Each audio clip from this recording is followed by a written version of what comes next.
Thank you, Misha, for the kind introduction. Good afternoon, everyone.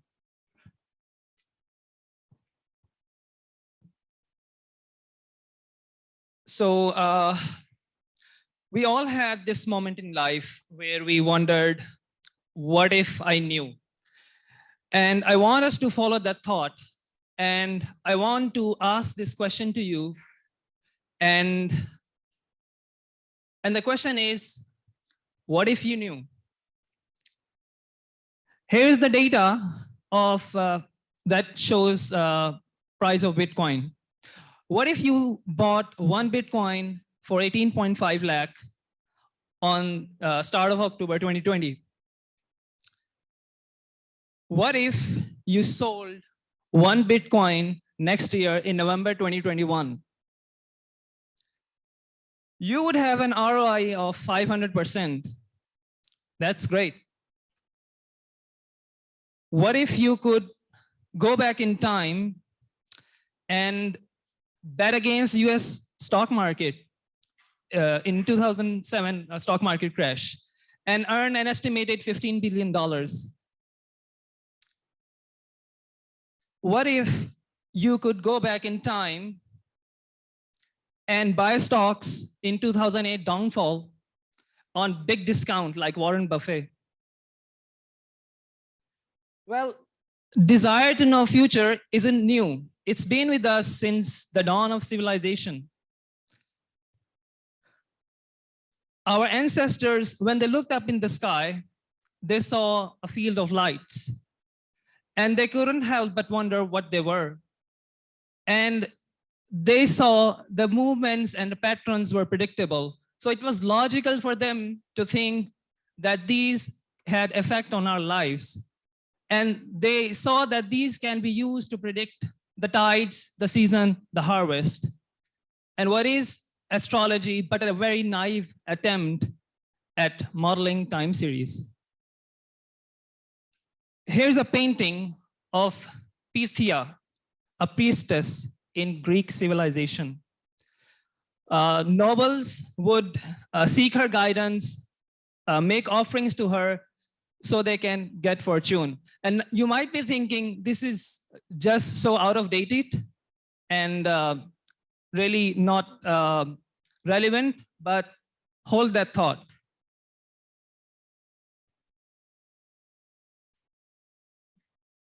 I think, okay.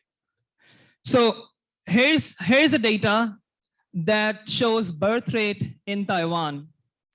In Chinese zodiac, 2010 is the year of tiger. It is considered unlucky.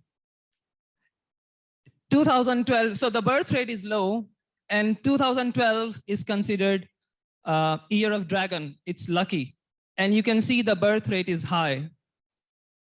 So my point is, even superstitious beliefs and opinions can alter the shape of future. If I ask you, what will the birth rate in the next lucky year be higher? I, as a data scientist, think certainly yes. So we data scientists are modern fortune tellers. We tell quantifiable fortunes. You ask how? Well, let's look at the picture. We have a plant. The plant gives us, plant is pollinated. It gives us seed. After seeding, we get the plant again, which is pretty much like its ancestors. Similarly, like past, like present, like future. But that's not really enough.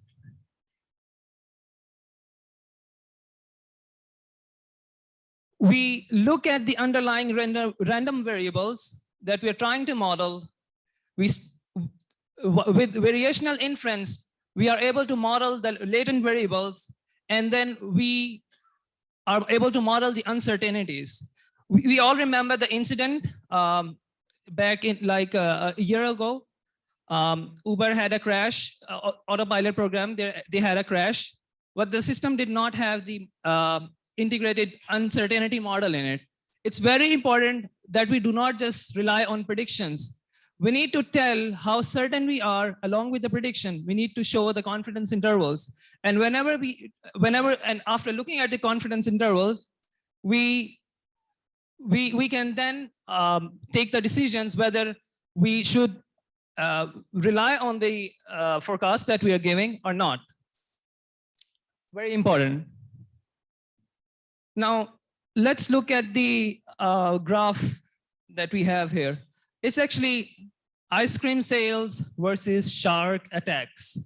Very, very irrelevant events, right? But they are very correlated. Why? Well, the answer is dreadful hot summers. In summers, people go to beaches, and in summers, we like to eat ice cream. Well, the point is, with advancement in science and technology, we are able to model the world through first principles. And we are able to understand that correlating events do not have to be causal, but they can be used to understand and get the underlying latent variable that we can use it. And then we use this technique to understand more about the world that we are trying to model. So let's look at some use cases. How can electric supply company use forecast? Well, they can forecast their electricity consumption, and they can calculate the load on their grid, and then they can do preemptive maintenance and upgradation. And as a story, I would tell you, Silicon Valley Power, they were able to predict a fault in system, and they did some preemptive maintenance and upgradation on system. And they were able to cut the cost from $1 million to $100,000. Big gains. How about retail industry? Something Confiz is specializes at. Well, they can stock their inventory, meet the demand, avoid unhappy customers,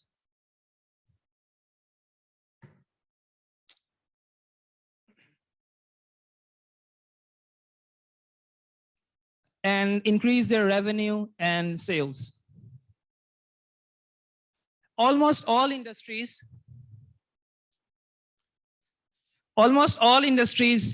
can set their plans and goals. They can plan their resources and stock inventory based on forecast. And how do we do that? How do we forecast sales? Well, the classical approach is using generalized additive models, which is we model the trend, we model the weekly seasons, and we model the yearly seasons. We add those models again together, and we get our decomposable time series. Well, but here's a paradox. Actions taken on forecast alter future. Now, is in the altered future my forecast valid? Are actions taken on the forecast right? Did we account for natural disasters, pandemic? Well, it's an issue. Our forecast is not really reliable. How? So in sales forecast, usually we replicate past patterns. It's actually less accurate. We do not consider the effect of external factors. And it cannot be used to optimize the output. On the other hand, I tell you about demand forecast. In demand forecast, it replicates past patterns. It is more accurate, and it does consider the effect of external factors and can be used to optimize output. How, you may ask? Well, it's called demand shaping, which is something I want to explain through data. So demand forecast is actually a function of forecast of external factors and the past patterns that we see in data. And so over here, as an example, I have data, and I have forecast a few external factors like capacity, dollar rate, COVID cases, digital marketing expense, and the output is my forecast depicted in Y hat. And so what if COVID cases suddenly rise? So, well, the output is our forecast is on those days, the sales would be less. So what can we do to mitigate this effect? Well, what if we increase the capacity of the store? Well, the model says it wouldn't have an effect on the output. But what if we increase the digital marketing expense budget of the month? Well, the output, the model says, yes, that would mitigate the effect. So that's demand shaping, adding external factors to our models, and also using the uncertainty, modeling the uncertainty of the random variables that we are trying to model. So in summary, what we have talked about is seeking forecast is one of our desires, has been one of our desires. Forecast can add fortune for corporates, so we shouldn't miss on it. And sales forecast is obsolete. Demand forecast is future. And with that, I would like to conclude my talk. And please let me know if there is any question. Thank you.